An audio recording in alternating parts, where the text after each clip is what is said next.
Hi குட்டீஸ், என்ன கதை கேட்க தயாராக இருக்கீங்களா? ஒரு ஊரில் ஒரு ராஜா இருந்தாராம். அந்த ராஜாவுக்கு ஒரு காலும் ஒரு கண்ணு மட்டுமே இருந்துச்சாம். ஆனால் அவர் ரொம்ப புத்திசாலியாகவும் கனிவானவராகவும் இருந்தாராம். அவரோட நல்ல மனசு காரணமாக அவரோட ராஜ்யத்தில் இருந்த எல்லா மக்களும் ரொம்ப அமைதியான, சந்தோஷமான, ஆரோக்கியமான வாழ்க்கையை வாழ்ந்துக்கிட்டு வந்தாங்களாம். ஒரு நாள் அந்த மன்னர் அரண்மனை மண்டபத்து வழியாக நடந்துக்கிட்டு இருந்தபோது அவரோட முன்னோர்களோட உருவப்படங்களையெல்லாம் பார்த்துக்கிட்டே நடந்துக்கிட்டு இருந்தாராம்.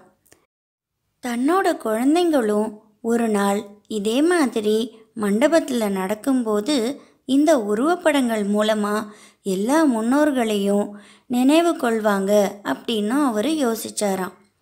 ஆனால் மன்னரோட உருவப்படம் மட்டும் வரையப்படலை இது வரைக்கும். அவரோட உடல் குறைபாடு காரணமாக அவரோட ஓவியத்தை வரைஞ்சா அது எப்படி இருக்கும்னு அவருக்கு தெரியல. ஆனால் தன்னோட குழந்தைகளுக்காக அவரோட ஓவியமும் இந்த மண்டபத்தில் இருக்கணும்னு அவர் ஆசைப்பட்டார். அதனால் தன்னோட ராஜ்யத்திலிருந்தும் மற்ற ராஜ்யங்கள்ல இருந்தும் பிரபலமான ஓவியர்களை தன்னோட அரண்மனைக்கு வரவழைச்சாரு.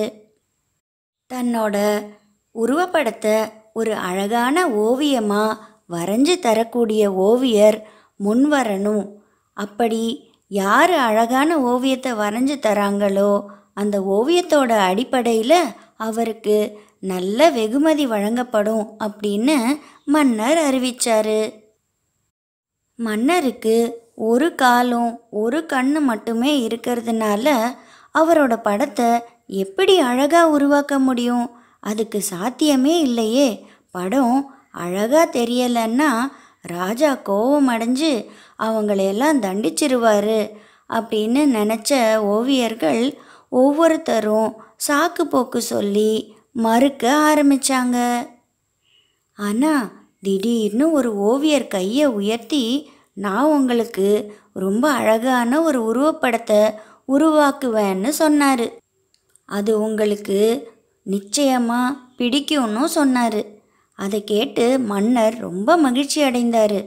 மற்ற ஓவியர்கள் எல்லாம் இதை கேட்டு ரொம்ப அதிர்ச்சியாகவும் ஆர்வத்தோடும் பார்க்க ஆரம்பித்தாங்க. ராஜா அவருக்கு வரையறதுக்கு அனுமதி கொடுத்தாரு.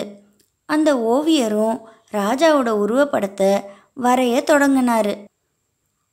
அப்புறம் அந்த ஓவியர் தன்னோட வரைபடத்தில் வண்ணப்பூச்சிகள் கொண்டு நிரப்பினார். இறுதியாக ரொம்ப நேரம் எடுத்துக்கிட்ட அப்புறம் உருவப்படம் தயார்னு சொன்னார். ராஜாவும் அங்கே கூடியிருந்த மற்றவங்களும் ஓவியர்களும் ரொம்ப ஆர்வமாகவும் பதட்டமாகவும் இருந்தாங்க. ராஜா உடல் ஊனமுற்றவர்ன்றதுனால ஓவியரால் எப்படி ராஜாவோட உருவப்படத்தை அழகாக மாற்ற முடியும்? ராஜா ஓவியத்தை விரும்பலைன்னா, கோவப்பட்டார்னா என்ன செய்யறது? ஆனால் ஓவியர் அந்த உருவப்படத்தை ராஜா கிட்ட கொடுத்த போது ராஜா உள்பட மண்டபத்தில் இருந்த எல்லாரும் திகைச்சு போனாங்க. அந்த ஓவியர் வரைஞ்ச படம் எப்படி இருந்தது தெரியுமா? அந்த படத்தில் ராஜா குதிரை மேலே உட்காந்துருக்க மாதிரி வரைஞ்சிருந்தாரு. அப்போ தானே ஒரு கால் மட்டும் தெரியும். ராஜா தன்னோட கையில் வில்லையும் அம்பையும் பிடிச்சு குறி பார்க்குற மாதிரியும் வரைஞ்சிருந்தாரு. குறி பார்க்கும்போது ஒரு கண்ணை மூடிதானே இருக்கும். ராஜாவோட குறைபாடுகளை ரொம்ப புத்திசாலித்தனமாக மறைச்சு ஓவியர் ஒரு அழகான உருவப்படத்தை உருவாக்கியிருக்கிறத பார்த்து மன்னர் ரொம்ப மகிழ்ச்சி அடைந்தார். அவரை பாராட்டி அவருக்கு வெகுமதியும் கொடுத்தாரு. நம்ம எப்பவுமே மற்றவங்கள பற்றி நேர்மறையாக தான் சிந்திக்கணும். அவங்களோட குறைபாடுகளை புறக்கணிக்கணும். பலவீனங்களை மறைக்க முயற்சிப்பதற்கு பதிலாக நல்ல விஷயங்களில் கவனம் செலுத்த நம்ம கற்றுக்கணும். எதிர்மறையான சூழ்நிலையில் கூட நம்ம சாதகமாக சிந்திச்சு அணுகணுன்னா நம்மளோட பிரச்சனைகளை இன்னும் திறமையாக தீர்க்க முடியும். என்ன குட்டீஸ், இந்த கதை உங்களுக்கு பிடிச்சிருந்ததா? இந்த வீடியோவை லைக் பண்ணுங்கள், உங்கள் ஃப்ரெண்ட்ஸோட ஷேர் பண்ணுங்கள், மறக்காமல் நிலா கதைகளுக்கு சப்ஸ்கிரைப் பண்ணுங்கள். Good night and sweet dreams.